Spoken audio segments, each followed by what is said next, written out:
Hey guys, come follow along as we build this little bow, kind of Apache inspired bow. We hit a lot of curves, had to make a lot of changes. This bow ended up losing more than 20 inches of its total length, of its intended length, by the time we all were said and done, and much more of the weight had to come off. Lots of imperfections, just you couldn't see with the naked eye until you started opening up that wood and getting down to where the bow needed to be. Did we find that there was some problems, but where there's a will, there's a way. We'll make something out of it, and sure enough, something came out of it. It's a little shooter. It'd be fun bow to play around the yard. Go shoot stuff in the creek, small game, or for young Clancy here to grow into. So tag along as we build this little change up, we'll call it.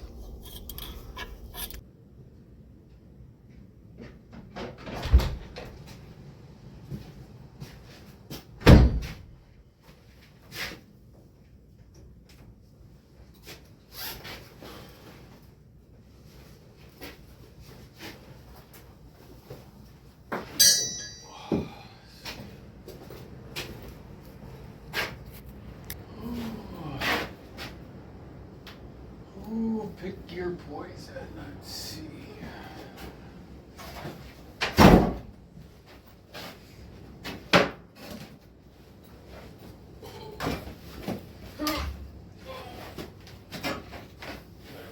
Fix that stool. Get a little rickety.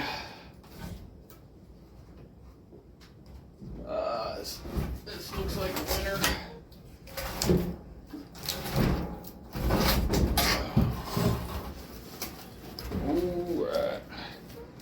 Nice longbow. Can be a better even Apache short bow.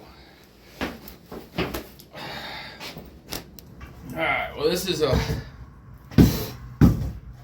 stave I cut, and a tree I cut, made a stave out of it. And as soon as I had it on the ground and had it quartered, that log, which is a pretty good sized log. I'm 6'3"-ish, maybe 6'4", so I'm not a short guy. But as soon as I had this thing cut, I tied all the logs back together and then sunk it into a pond for about 8 months before finally pulling it back out and then letting it sit for another month or two and carrying it back out. I've made one primitive longbow with it, and I killed a hog with obsidian point river cane arrows with that. And I don't think I have done any more with this swamp log anymore. But that's going to change today. I'm going to get a Apache inspired short bow built. I'm going to shoot for probably 54 inches to no longer than 56 inches, but probably between that 54, 52 inches, and anywhere from the 55 to 65 pound range. Hoping to get about a 26 inch draw. So I'm gonna push this wood to its max for sure. So make another hunting bow out of it anyways, but let's see what it'll turn out to be.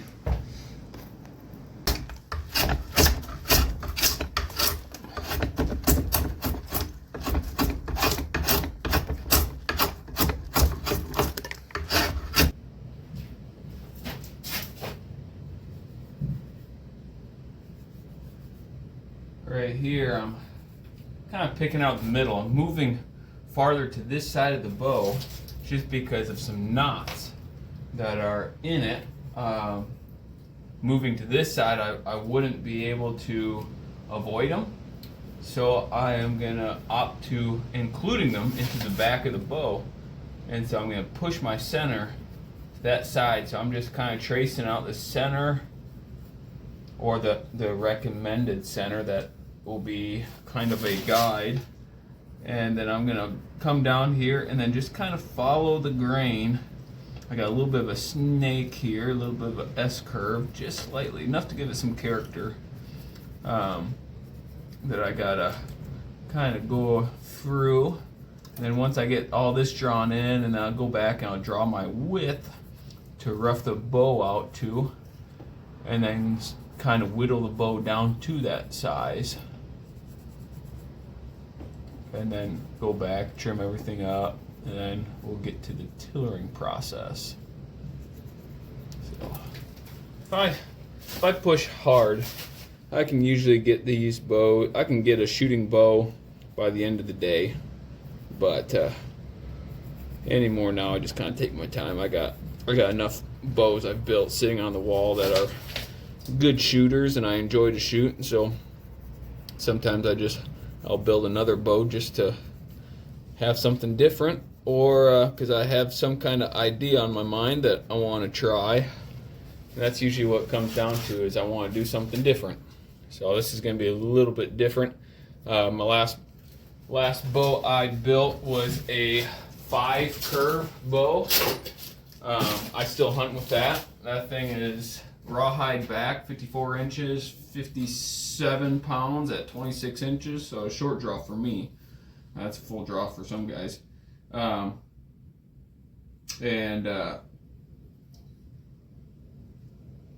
a Sinew string, rawhide back. It shoots about 545 grain river cane arrow.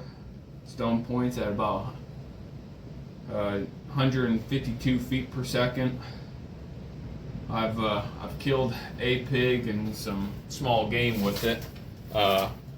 Unfortunately, I missed all my chances at deer. Season still has a couple more days, ends next Monday, so got 6 more days of the deer season here in Oklahoma. But yeah, I missed a buck here the other day, unfortunately. And I got excited and I lost track of my target. In other words, anytime you shoot a bow, you need to focus on a spot on that deer, no bigger than the bottom of that drill bit, right? No bigger than the width of your arrow. And so you look to shoot an aspirin. You pick that aspirin spot out on a deer, and that's what you aim for. I got so excited, I saw the whole deer, and the deer got up and run because I jumped him out of prairie grass. And I got excited, saw the whole thing and not my little aspirin size target, and I shot right over the back. Had a perfect left to right, but just put it just over his back, just high, and he lives another day. But he's a young 10-point, so and he was injured. I don't know if he got hit by a vehicle or if he got shot in the shoulder, but he's getting around, still living. Hopefully he can heal up and have a crack at him next year when he's a little bit older and a little bit more desirable as far as horns go. But I'm very opportunistic that I will take a buck or a doe or a young doe to fill the freezer and to eat and to feed my family, or if I see any pigs, suddenly, hey guys, guess what? Just turned into a pig hunt. So that's the fun of it. And everything you shoot with these bows are, in fact, a trophy.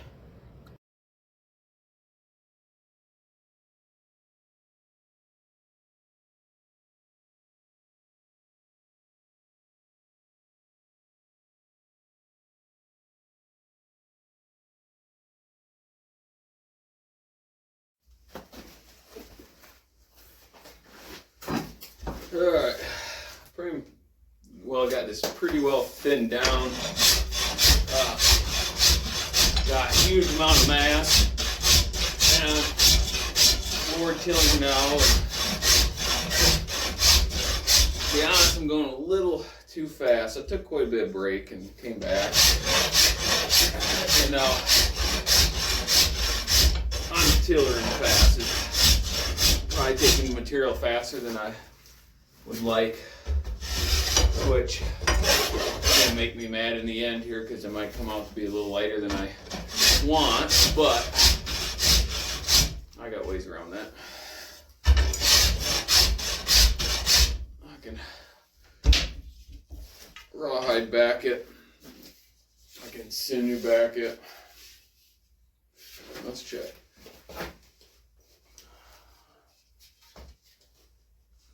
That limb, that's my top limb.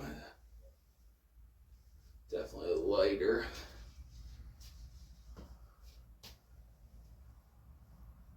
Take a little more off that bottom quick. But most of the last couple bows I've done, I've all floor tillered in. I never put on a tilling tree. And it's not bragging on myself at all. I've just been lazy about setting up a tillering tree. And it sure would make probably a better shooting bow. Probably one that would hold together a little bit better. I know my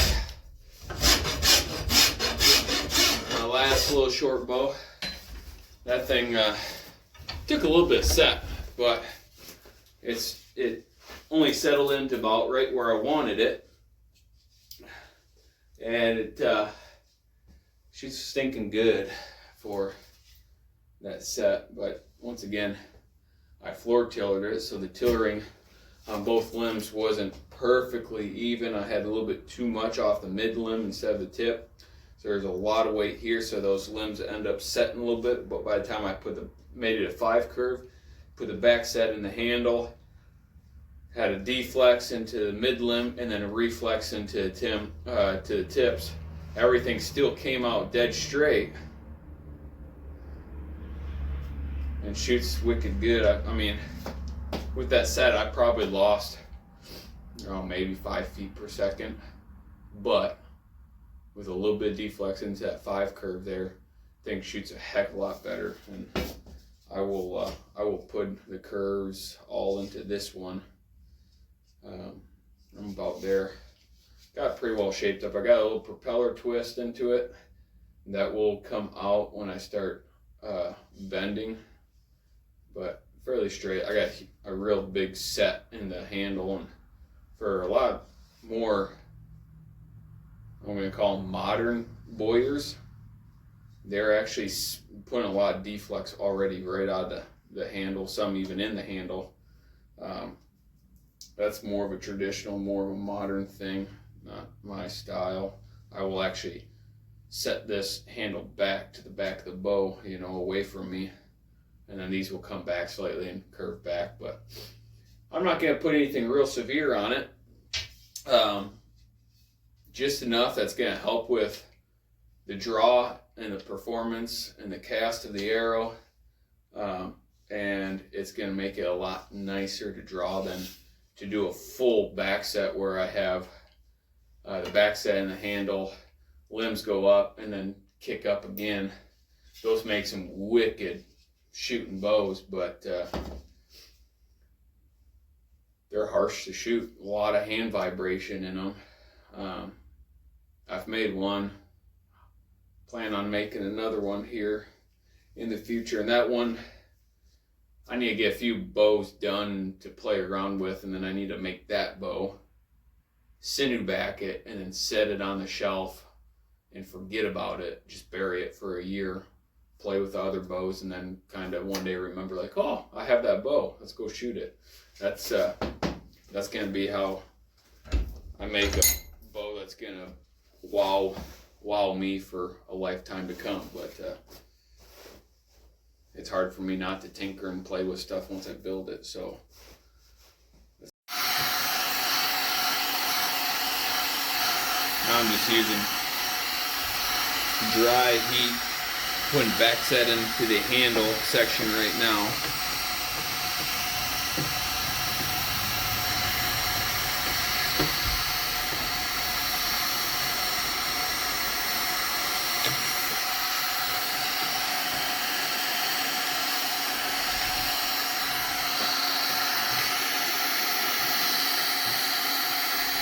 You get Osage nice and toasty. I shouldn't say toasty. When you warm it up, it will bend really nicely.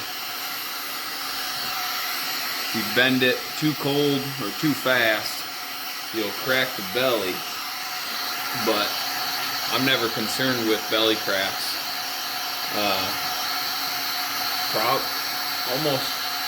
Almost every bow I got belly cracks from flipping tip and stuff. All you do is when you get a crack in that belly, just go ahead and get some CA glue, get some super glue, and when that wood's still nice and warm, make sure you're doing a vented area, pour that super glue right in that crack, let it dry, let it cure out, come back, and then go ahead and then just sand it smooth. And you might still see a crack, but it's just a cosmetic blemish, whoop-de-doo, you know. But it doesn't cause any issues, being as it's a compression and not being pulled apart. So I'm actually setting this just a touch more than I initially anticipated, but that is just fine. Yeah, I got just a little bit of crack coming in the handle, but once again, it's in a spot that's not an issue. So set that aside where it's not going to start anything on fire. Well, there's been some change of plans on this bow. It's getting shorter. It's going to be more, going to get down close to 50 inches. I'll have to remeasure here in a sec. I'm cutting in a top knock. I'm taking quite a bit off the top. I had a little asymmetrical and it came out a little bit more than I wanted, so I'm taking it down, and it's going to help with the tillering a little bit and weight. And I'll show you what I do here in a second on these top knocks. I don't have a bow in here. Got my hunting bow in my truck.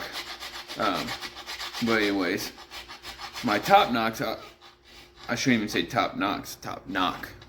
I'll put 2 knocking grooves on my bottom limb, and then a lot of times on my top limb, I just put 1 single. Makes it very quick. I can grab it. I always stick the bottom limb in my in the inner thigh, and I push out like that, and I'll knock my bow like such. But now I'm gonna have to re-guess where to tie this knot to try to tiller here. Tough to see. Here's my string, but I'm a little stiff on the bottom. But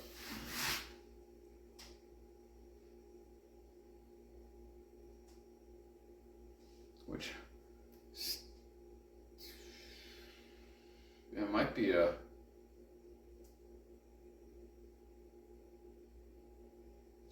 a optical illusion, actually.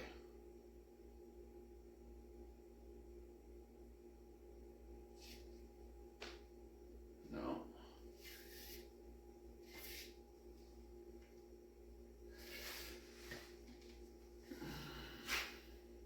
No, it's a little bit of an optical illusion. So, but actually I just need looks like I maybe need to take off a little bit off that top limb.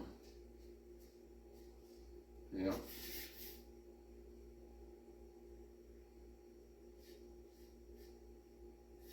But so that's kind of being a change of plan where I'm cutting this down, making it shorter,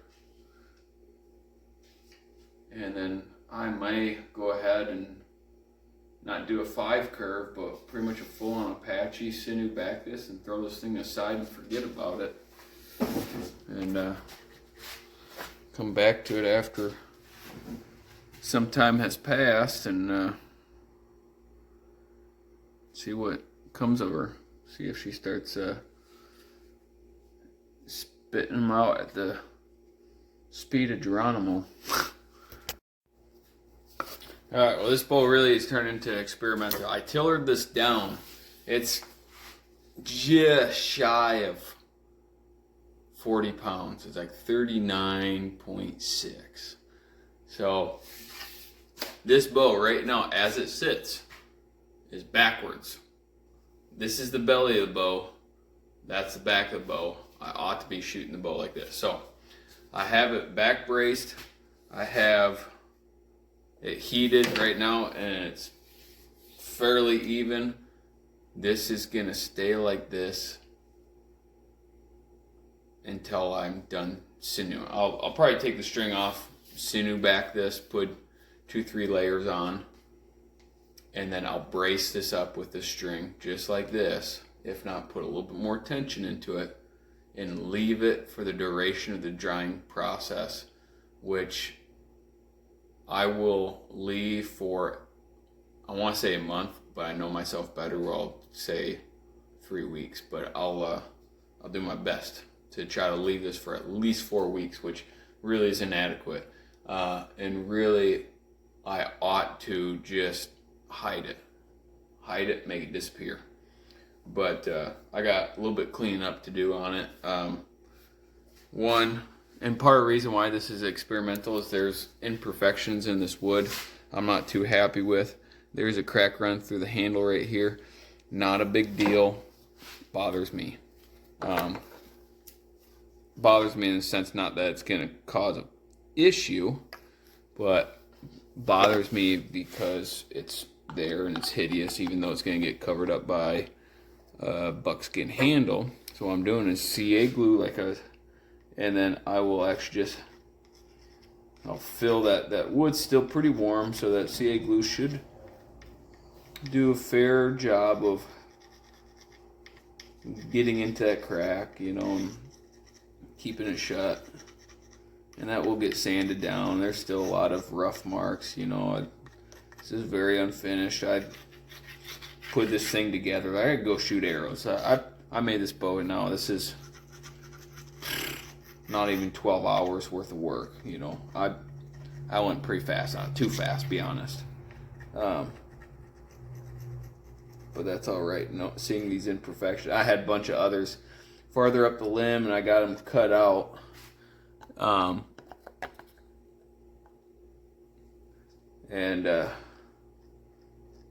But this handle's just gonna have to be there, and so I will patch up best I can and call it good. Ooh, yep. That's what I'm doing in the garage.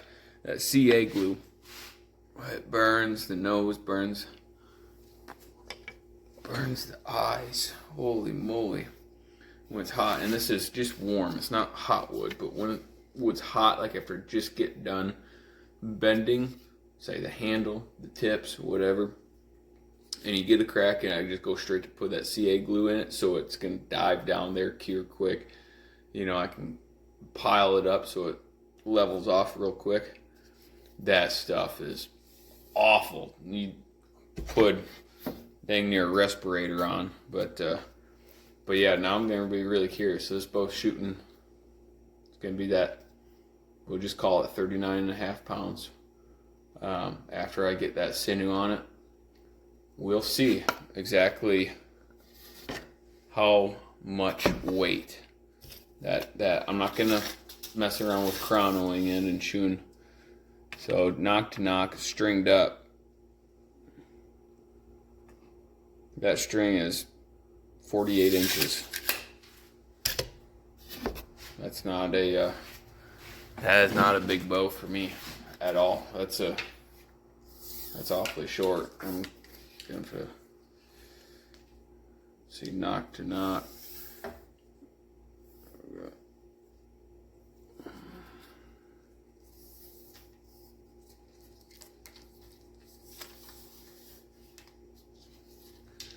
Okay. About 50.5 inches. Really where I wanted this. I'm about 3.5 inches short. it's all right. Like, I think I got enough bend through the handle there, and then once I sinew back it, I got even more to play with that I can get more bend in the handle. I know I got some to spare in the tips. I'll end up probably sinewing 2 layers all the way to the tips, and then a 3rd layer that's going to stop about mid-limbs. Actually, the first layer is going to stop mid-limbs, and then the next layer for sure will go all the way to the tips is what it will be. But yeah, it's going to be a fun experiment. Well, it's been one change after another after another. This thing ended up getting cut down knock to knock. It's just about 33 3/4 knock to knock. Thing got small. So what I did not get on film and what you all missed out on is that I ended up sinew backing this bow and did it all in the recurve. So this is the back of the bow right here. I'll shoot it this way, and this thing's gonna get. Let's see if I can. It's gonna have a little bit more kick to it than what before. So I'm kind of curious to put it out, scale it out to see what it is. I got a lot of cleaning up to do. I know the top limb's still just a touch too stiff, so I got a little bit to take off here before I brace this all up.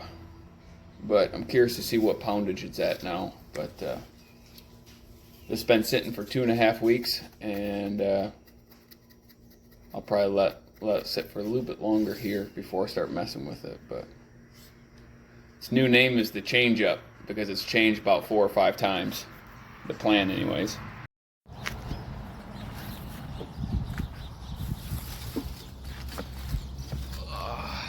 Well, here she is.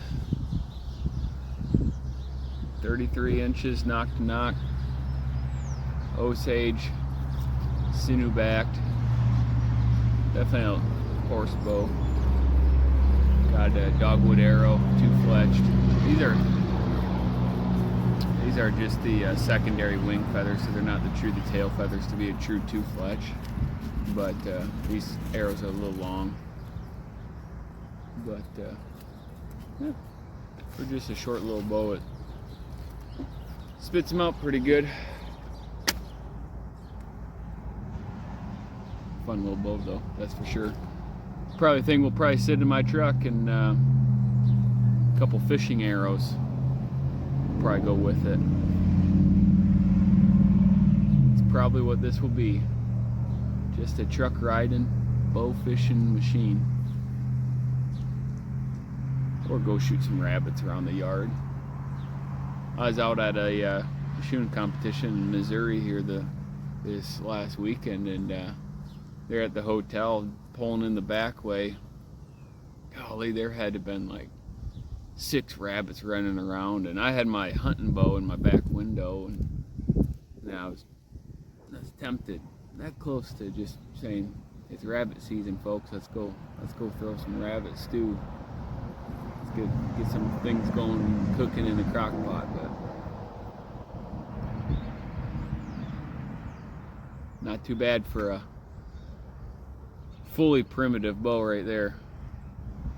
Osage, hide glue, sinew backed, pig gut string.